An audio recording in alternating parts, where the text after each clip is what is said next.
All right, I've done it again. I pushed the button a second time. We tried this the first time. It's a do-over. Internet hiccups, etc. So do-over. It's welcome to Thursday Magic. It's 5 o'clock on Thursday, 5:05 now, and it's time to magish. So today's topic, let me just get a little bit off the top. Today's topic's going to be coin magic. Now, that's a Morgan silver dollar. This is an illusion of quality. And it's a soft illusion, so I can split the coin eventually. And internet is not my friend today. That's 2 coins. Here, let me just take a little bit off each one, mush it together. Hello, chat. Welcome to the stream. I'm making the 3rd coin.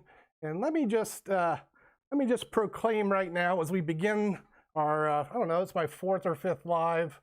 I've had some hiccups with the internet. I'm just going to keep plowing through this. I'm not going to restart again. So if it hiccups, I'm hanging around and I'll be back. And through the course of the next week, I'll continue to work on the tech and upgrade everything, including a 2nd camera, which I ordered and is subpar. OBS hates it, so that's not happening today. But 1 camera shot, I'm going to do my best. We're going to talk about coin tricks. And this is not the start I'd planned on. Oh, you found the easy trick video. Good, bro. All right. I'll chat with y'all after I do some magic. Let me do some magic for the people at home and for you watching now. This is a trick with 3 coins, Morgan silver dollars with eagles on the back. Eagles. I'm going to make them fly. One at a time. They fly up to the body. Yeah, that's the elbow coin. The elbow coin. Number 2 goes a little bit higher, right up to the armpit. That's the armpit coin. And number 3... right into the up to the neck. That's the neck coin, and that's that. Hope you liked it. Thank you, Daryl Martinez, for that lovely effect. That's Daryl's elbow, knee, and neck. Wow, I learned this trick like, I don't know, when I saw him lecture in the late 80s and did it for 20, 30 years, kind of dropped off my repertoire. And recently I've been answering some questions online, forums, and things like that about coins across and such, and what would be good practical routines for coins across. Wow, this is a great one. 3 coins, any 3 coins. The sleight of hand is easy. You can boil it down to 1 or 2 moves, and the coins fly around your body instead of just hand to hand. So if you're digging some coin magic, look up Daryl's elbow, knee, and neck. I know it was printed in Stephen Minch's spectacle book, and that's where maybe you could find it, but I don't know, Google it. Chat, I see you. I want to answer your questions. I want to get through about 10-ish minutes of magic before we do that. You're talking about tutorials. I'm probably not going to do tutorials on the live. Take note, I have some on my main stream. This is a good time maybe to mention the most recent, not really a tutorial. Here's what I do. On Mondays, I do what is more of like a history lesson, and on Wednesdays I try and do a tutorial of sorts so you can learn something. On Thursdays I do the live. So this Wednesday I did a little chit chat about coin magic. We talked about Mark Wilson and David Roth, and then a little bit about one coin magic. And I suggested a few things. If you would like a tutorial, maybe go look at that. You could, we talk about the coin roll, classic palm vanishes, and how to bring the coin back, and the finger palm, and go check it out. Go check out the Mark Wilson, David Roth one coin routine flurry. I advocate it. Learning magic with a single object, a coin, a ball. This allows you to do magic whenever you're, wherever you are. You can always pick up a small. If you're at the beach, you could do magic with a shell or a rock. All right, so 1 coin advocation. All right, so let me do this. What I intended to do originally was, Fabio, watching me at 11. Thanks for staying up, bro. What I intended to do, the original, I said I was answering some questions about good practical coins across. And one of the first ones that I learned was Al Schneider. Al Schneider, great thinker, good creator. He knows how to teach magic well, and he has good structure. This was in Al Schneider on coins. Is really one of the first coins across routines I learned. I'm gonna try and get a little closer so you can focus on what's happening here. And it uses 3, like these are $50, and I'm using $50 with this copper coin for a reason. This is an old English penny, And we're going to kind of make a little routine out of this. So it's 3 $half and the English penny. The English penny has the power to attract. It's from the motherland, so yeah, you can maybe hear it go. One at a time, the coins will travel across from right to left. You can see it go. Maybe you can hear it go. You can hear 2 coins there. That's 2 coins in this hand until they get close enough, and that's 2 coins across. 1 to go. Watch the last one. See if you can follow the coin. Oh, no, not yet. No funny business. That's coming up, though. Just 2 here with the copper coin. 1 and 2. Yeah, remember, it goes when I get them close enough. Yeah, that's all 3. That is Al Schneider's basic coins across. This is a good practical routine that doesn't require any gaffes. There's some good sound structure here that's built into this routine where your spectators are you're diffusing some of the second guessing that might happen. And oh, you have to look up the Schneider book. I have considered this as a tutorial. Here's the thing: Al Schneider's passed away. He's not with us. His material is somewhat obscure. Like, I know this is in his big book, but man, that's a monolith of a book for someone to commit to learn like this trick. And the original manuscript, Al Schneider on Coins, 1970 what, is probably not available. So I could talk about, I could talk about this and give you the sounds. Like, let me just explain the opening. I'll explain the opening moment, and you'll understand how Al structures this. And I messed it up at the beginning. I got to it, but here's the thing. Okay, you have an odd coin. You gesture to the $half and the odd coin set aside. You pick up the $half. Now I'm going to set one in palm position casually. Display the $half to the audience. Now as I go to reach for the copper coin, my internal monologue is this. My internal monologue, my pretend deception to myself is, I need that English penny, but my hand's full, so I'm going to throw the coins over here to pick the penny up. And when I do that, I'm able to do a deception that allows me to keep one of the coins in the other hand that is well motivated by that penny being where it needs to be. And that's just step 1. So imagine, say, I don't know, 6 or 7 steps that thoughtfully constructed to make this sequence what it is, and you'll be doing Al Schneider's coins across. I'll consider talking about that next week. If it's kind of your jam, then you can maybe drop a comment and let me know if you would like to learn that, if it's interesting, or if I'm just, I'm just amusing myself. All right, trick 2 that I plan to do, and decided that I'd do Daryl's thing instead. Oh, the exposure. I'm working on a new camera for y'all, and hopefully that'll be happening soon, and all of this quality will be improved. So this is a coin trick. It also uses some ladies. Let me get those out for you now. That's the Queen of Hearts. Her partner in crime, the Queen of Spades. And birds of a feather flock together. That's 2 queens finding queen number 3 right here. That's 1, that's 2, that's 3 queens. And number 4, oh, about 26 from the top. Boop. Wow, I actually caught that without looking. I was watching the trick with you on the monitor. That was pretty good. I mean, without looking, come on, give me credit. So, all right, same trick, but different thing. We're going hands off here. We're going hands off. I mean, a little bit of hands-on, a little bit of hands-on. So we've got 4 cards, 4 coins. That's a coin for each card, and the trick is the same. The coins will vanish to follow and travel the leader, the English penny that's over here. That's the first one. Here's number 2. It happens like a will-o'-the-wisp. Lost without a trace, but you know where it's at, right? Over here. I like that autofocus skimping up right at the tricky part. I normally have a spectator cover up their hand over the coins. So this is an awkward finish for me because I like the spectator to be involved here when the 4th one arrives. But that is a matrix. It's the one I prefer. It's Shigeo Takagi's handling. Shigeo Takagi. There's a wonderful book called The Amazing Miracles of Shigeo Takagi. Richard Kaufman wrote it. Let me angle y'all up. And that book has a lot of commercial magic. A lot of times you buy a magic book and sometimes the magic is magician magic, or maybe it's heady, a lot of mathematics or procedures. And this book, Shigeo Takagi's stuff, is worker material. Worker material. So coins, yeah, nothing like doing a whole bunch of coin tricks in a row. And I feel like my coin magic is rusty. You know, I've been maybe over focusing on cards the last couple months and haven't been given the coinage, the numismatics, the attention they deserve. So this is fun. It's like walking a tightrope. Hello from Germany. I'm going to do 3 more tricks, then we can talk a little bit more. It is a great book, yes. I thought maybe we could talk about this copper coin.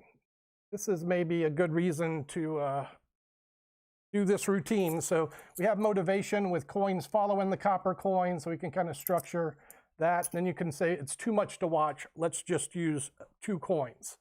So it's the English penny and the silver $50. Copper and silver. The idea is to get the silver coin to go where, I'm trying to get it focused, y'all. Trying to get the silver coin to go where the copper coin was. And then try to get the copper coin to go back where the silver used to be. That was fair at best. One more time. The silver goes where the copper was.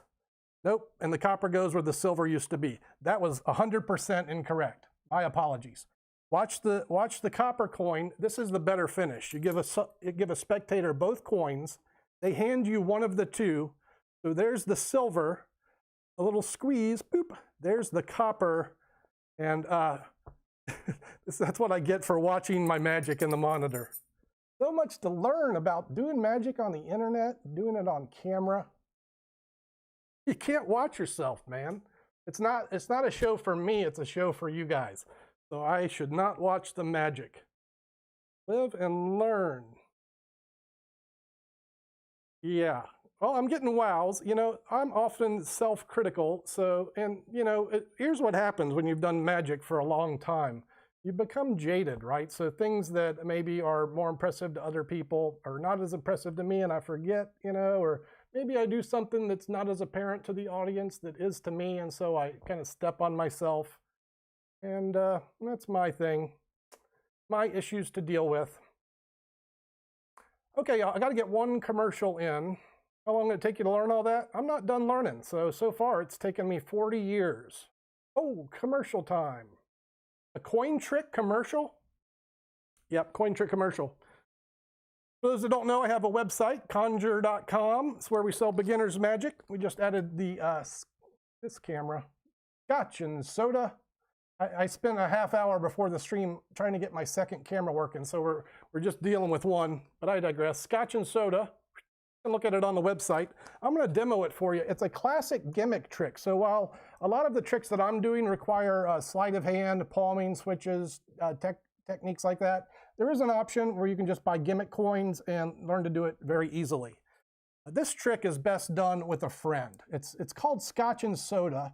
It's an old bar bet, okay? So it's a centavo from Mexico and then an American $50, copper and silver. And the copper coin is a little bit smaller than the $50. So with that introduction, you give your friend both the coins to hold. I'm gonna have to stand up. You give your friends both the coins to hold. Clearly they place them in their hands, they place one in each hand, and then you bet they can't give you the copper coin. You bet a scotch and soda, or bet whatever drink you want. When they try to give you the copper one, they'll find they have 2 silver coins. That's an American $50, that's an American quarter, and that copper coin is G-O-N-E. Gone.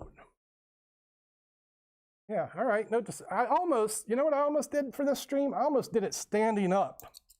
Number 1, because of this thing, and number 2, when you're doing coin magic, standing up is a little more, you know, coins are a little more body-centric.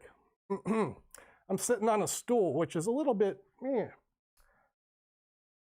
I should mention, Scotch and Soda does more than one thing. You get instructions for a couple tricks, and here's another one. Let me get the copper coin back. From the secret place, it actually goes to Cleveland. We retrieve it. That's, okay, this is a glass. Maybe not the best glass, but it's a glass.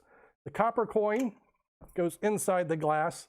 The silver coin goes inside the glass, so you can see they're both, you can see it inside there. If you were here, you could pick copper or silver. I'm just going to say copper. The copper one goes right through the bottom. That leaves the silver $1.50, and that's scotch and soda. And a note, while this trick is self-working, they do deserve practice, and I have not practiced this trick. We just got it in like, I don't know, 5 or 6 days ago, and silly me thinking, oh, this is a self-working trick that I used to do 100 times a day. I'll have no problem doing it. But like any good magic trick, any magic trick deserves dress rehearsal, and practice, and this is me reminding myself of that today. So scotch and soda, if you'd like it, it's at conjure.com. It's 20 bucks. It's reasonably priced for a coin trick, and there's your commercial. Get a peek at the chat, make sure no one is saying bad words or selling Amway. Love to see all the international visitors in the chat. Welcome. Yeah, I'm very surprised and happy that like 40% of my audience is American, so 60% international. Dig it. All right, one more trick. My favorite trick. This was requested last week. I didn't do it. I said I'd do it when I got the new camera set up. I didn't get the new camera set up, but I would like to do it on a live, so we're going to do that now. This is a little demonstration of sleight of hand. Let me get rid of the mouse. I will use the wand. And here it is, the culmination of 20 years of hard work and practice with no social life. Little demonstration with 4 silver dollars. 1, 2, 3, 4. Let me get that autofocus tuned in, and let me do it. Let me do it the fast way first. I'll do it the fast way. I'm going to make shadows over the top like this, just little shadows over the coins. And if I get this pattern right, they'll appear to vanish and reappear one at a time around the table from place to place. They follow the leader. Now that's number 3. That's all 4. And that's that. Now, I know it happens kind of fast. You know, I talk a lot. I move really quick. And who knows what you're doing at home. Some of you might be a little slow today. I'm going to slow the trick down. We're going to do this with the force fields up and slow speed. And plus, I say this, don't blink. Get your blinking, get all blinked up. Here we go. Keep your eye on coin number 1 as it travels to coin number 2. Then we travel long distance, diagonal, from here over to this side. What in the... I know, it scares me too. Heck, I don't even have TVs in my house. I just have mirrors. I watch the magic. I'm going to bank this one off the bottom over to the left. So it'll be like a bank shot in a pool game. From here to here, over to this side. And that looks something like this. From here to here, then over to this side. Oh, now he's good. Now he's good. All right, I see how it is. Tradition is for the last coin to join the other 3. I intend to break tradition just a little bit. We're going to get the other 3 to join the last 1, and that looks something like this. That's all 4 coins together. That's coin magic. Little hocus pocus with some legerdemain, the prestidigitation. We'll let the stunned silence segue into the oohs and ahs. We'll get the chat caught up, and now maybe we can relax and chit chat. Boy, I got a palm workout today. Some of it was good. Some of it was okay. Some of it, But hey, stick with me, you know, as you get better, and then I'll get better, and we'll all get better together. That's my plan. The mantra every day, the mission statement, if you will, make better magic. Make my magic better, make your magic better, and just make better magic. That's the goal. That's the goal. Okay. Questions, and then I answer you. So what is it now? It's 4:26. That's about right. We're going to do this for about 10 or minutes, 15 maybe. I don't know. I am a retired Sith Lord. I don't like to talk about it, but it is a thing. How many tricks do I know? So this is a weird question. I had that question on TikTok. I did a video where I estimated 5,000. It's a lot, right? 5,000's a lot, but dig it, dig it. I've read thousands of magic books. Literally thousands of magic books. You'd be surprised how many magic books there are. And I think I've learned a couple things from each one. So I think it's in the thousands. Is it 5,000? I don't know. That's a lot. Eventually I'll be pro enough to, oh, we disconnected and connected. We disconnected and connected, but that's cool because we're done with the tricking. So we're just chatting now and I can live with that. Pardon hiccups, folks. I'm hardwired in. I don't know why that would be an issue. Ever turned a car into a telephone pole? No, unfortunately I have not done that. I think you're a Hogwarts professor. I'm assuming the role of being a magician of age that knows a few things that probably can help out some magic aficionados. Some enthusiasts, some students, you know. There's a lot of people giving out information on YouTube about the art, and maybe some are not as qualified as others. Maybe I'm not either, but I'm going to try. Here's a good question. Here's a good question. Is there any trick to the table, or can you even answer that? There's no trick to the table. This is basically a big mouse pad. This is it's a close-up pad. They sell them for magicians. It's just a soft surface. So yeah, this coin trick can be done on any soft surface. It can be done on a hard surface too. I just don't do it that way. My mentor, Cellini, I remember seeing him do this on a glass tabletop. Glass tabletop. So that can be done. Been watching magic for a long time, but don't try to do it. Hey, we need viewers. If everybody tried to do it, there wouldn't be people to watch it.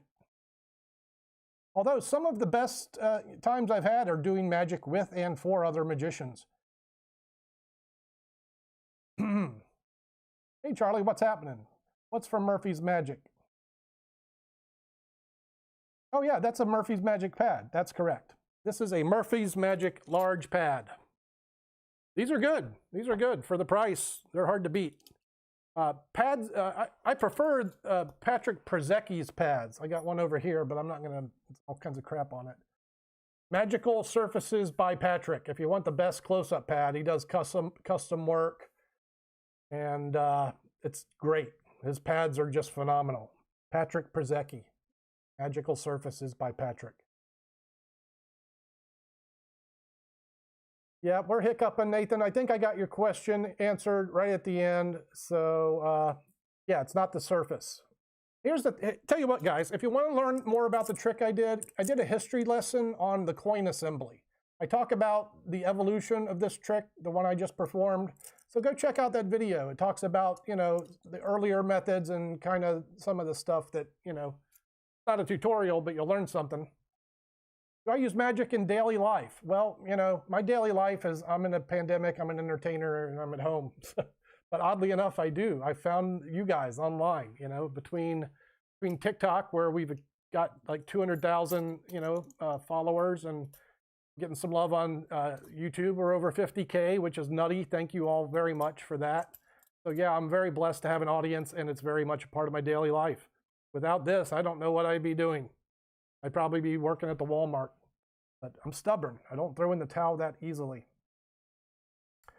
My favorite book, let me show you the one I was looking at right before the stream. These are two of the top three. My all-time favorite book is Alex Elmsley's Collected Works. This is a 2-volume set by Stephen Minch. Stephen Minch is one of my favorite authors in magic, so I could read anything by him and be happy. I referenced Spectacle earlier. He wrote Spectacle, the coin trick. Really high up my favorite book list is Out of Control by Chris Kenner. It's got smudges and the book's a mess because I read it over and over again. This book has some of the most cutting-edge magic that's been published in the last 30 years. You know, he ushered in cardistry with the material in here, with Sybil. He's got a couple flourished things, 3 flies in here. I was looking at one of his coins across lots, and Chris Kenner, he's David Copperfield's right-hand man, so he knows a thing or two. His creative efforts are focused on close-up magic, and good to study him. Those of you that are familiar with Theory 11, you can find some of his material on Theory 11. The Chinese coin assembly. I did a coin assembly tutorial. It's like I have a playlist with the tutorials in it. So if you go to my main page, you know, YouTube/Doug Conn, and look up the tutorials, you'll find it there. Coin assembly, history lesson. What's up, Drew? You're late. It's been a train wreck. I started over, and that was, I don't know, internet hiccups, and this was all right. I mean, try 2 was pretty good. My camera's not working, so I'm one camera in it. Am I married? I am engaged. So soon enough, hope to be in Vegas eventually doing it there. I'm auditioning for Fool Us in February, and hopefully we'll get a ticket to go to Vegas, and that's where I'd like to get married. Keep it simple. Go to sleep, Mervin. It's late. You're right. It's late.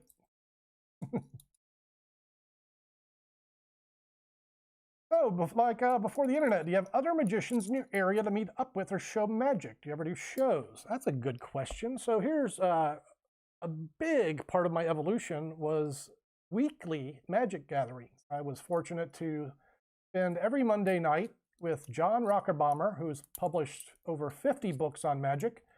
He had a group called the Knights of Sleights New Orleans chapter, and guys like Steve Reynolds and Mark Ospiazu and Ed McGowan, Joe Harrison, and the list goes on. And all the guys that would come into town, you know, like Bill Malone, David Williamson, David Ben. I met so many cool guys at these meetings, and I did this for over 15 years. So every Monday night, daily or weekly for 15 years, yeah, I've spent a lot of time with other magicians. I also enjoy going to magic clubs occasionally, conventions, and I do lecture on magic. I have some original material that I've published, and you can find that at conjure.com. There it is. And, my favorite trick is probably the coin trick I did at the end of this stream. My favorite card trick is probably the flush brush trick. That or the invisible deck. I mean, if I had to do one trick, for the rest of my life, it would be the invisible deck. I have 3 cats, but I hate them all. I hate them. I love cats. The only bunnies I have are pretend bunnies. I've ever met Michael Vincent. I haven't. Occasionally we've crossed paths online, but let me tell you, I have the highest respect for Michael Vincent. You know, for the modern masters, I don't know that anyone carries the mantle better than he. He's well versed in coin magic and card magic. He has great presentations. Methods are always like just perfect. And what's not to like about Michael Vincent? What's up, FBI? Howdy doody. Yeah. That's not so many sad cat stories. I love cats. I don't know. I've done a couple videos with my cat. I don't know if I put them on YouTube. Sometimes I post on TikTok, and sometimes I post some weirdness that I don't put on YouTube. I kind of double dip in the short form video format. So we have it's a St. John Bosco with the Curse of Scotland. Good times. All right, go rule the galaxy. I'm not far behind you. Actually, what I was doing right before the stream was rehearsing the Daryl trick, and I decided, because this is my jam. It's like, okay, it's live day. What can you do, Doug? Well, you could, get your audio set, put the coins, make sure your exposure's right. Or you can try and shoot a TikTok with a trick you haven't done in 5 years, like 10 minutes before the stream's supposed to start. So that's what I did today with Daryl's elbow, knee, and neck. Worked out pretty good, I thought. Hopefully the TikTok will be good. That's what I'm doing after this. So, hey. Well, y'all, dig it. I'm going to do like 2 more questions. Yeah. 28 years old. 28-year-old cat. I have one that's 14 or 15 that I'm ready to go. I have 2 really nice cats, really, really sweet ones. And I have one that's the spawn of Beelzebub. Like 14 or 15, that's about the time, right? I mean, I'm a cat lover too. I love cats, so for me to say something like that, that cat's just mean. Yeah, you'll know. I'm a blabberer. I talk about everything, so if I'm going to be on Fool Us, you'll know about it.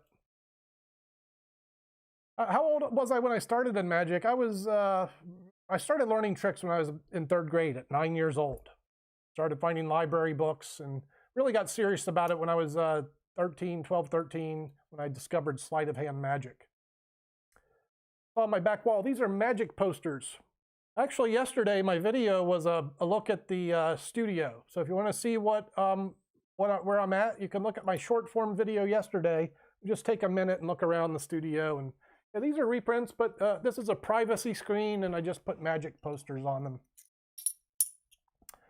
I've met any famous magicians. Many, yeah, many I have. The highlight for me probably was meeting Harry Anderson, who was a childhood idol of mine. Harry Anderson was a comedy magician who became a TV star. But he started as a street performer, and he inspired me to street perform in New Orleans. And years later, I would meet him and befriend him in this city. He opened a magic shop, and yeah, one of the highlights of my life, meeting my childhood idol. Why do I call my channel Doug Conn? Well, that's my name. It was Conjure, and should it be something different? I mean, is my name weird for a channel name? I don't know. I think it comes up as Conjure too, so like that's my social media tag, CONNJURE, and so maybe I should. I don't know. I think it works. If anything, I'm unprofessional. I just don't know. But I love magic. I love sharing it, and that's what we're doing here. Penguin Live, nice lecture. I disagree. If I could take one thing back, that'd be one of them. But you talk about meeting other magicians. That Penguin Live was at the end of a 9-city lecture tour. And the weekend before I did that lecture, I was at John Luca's Detroit Motor City convention. So I was like on 3 hours sleep over 3 days. And like I said, I love magic. I'm not the best planner. I was on sleep dep and a half. I mean, it's okay. It's all right. I am blessed with the good puns. Con, conjuring, concepts, condoms, conundrums. I could keep going. I'm not going to do that. Conjure. So that's kind of what I'm stuck with. All right, y'all, I've gone over my loose 30, my loose 30 proclamation that I made to myself and to you earlier. So I'm going to wrap this stream up. Hope it's not too horrible. We'll leave the thing up there for perusal for other people in later times. If you liked it, if you got something you'd like to see, drop me some comments. You know, if you got criticisms, I'm always open to some constructive criticism. If any of you are watching and you haven't subscribed yet, please do. You gotta like and follow and subscribe. That's what they say on YouTube videos, so that's what I say now. And I'm not going to answer that joke. I'm going to say thank you again, as always, for your time, for your energy, and for your attention. I appreciate every one of you. Thank you, and see you on the YouTube.